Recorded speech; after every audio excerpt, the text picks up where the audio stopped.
I'm here with John Day, the event director for Cereals 2010. We've got the Cereals site behind us here.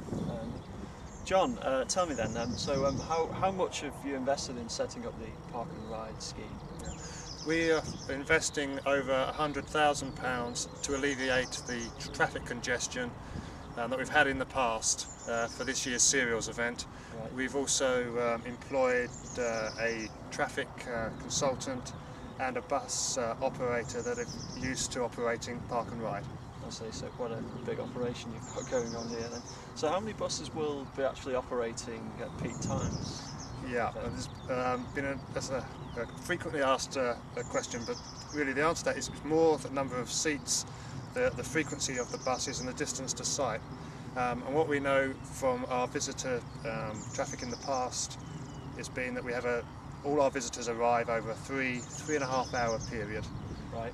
We are putting on enough buses to move all our visitors if they were to arrive in a 2-hour period.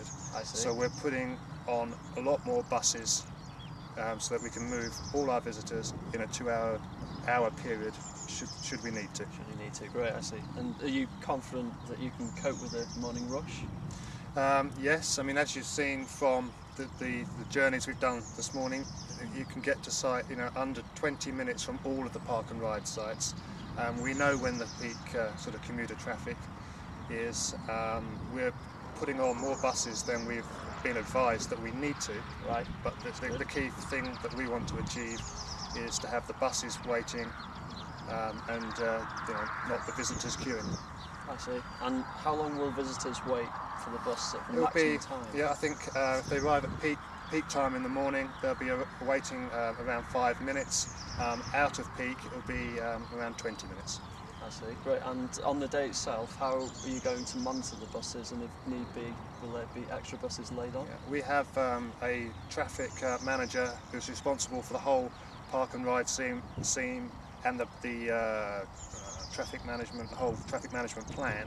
I see. Within his team, he has a bus manager and 4 bus supervisors, one at the event site here and one of each of the park and ride sites. We also have the car park teams as well, and also there's a highways team that are out on the road.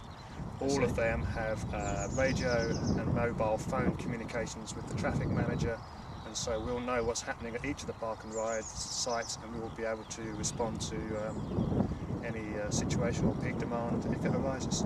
I see. And for the farmers who are arriving in minibuses, where do they actually park? If only coaches and minibuses, yes, with over 10 visitors in will be allowed onto site. I see.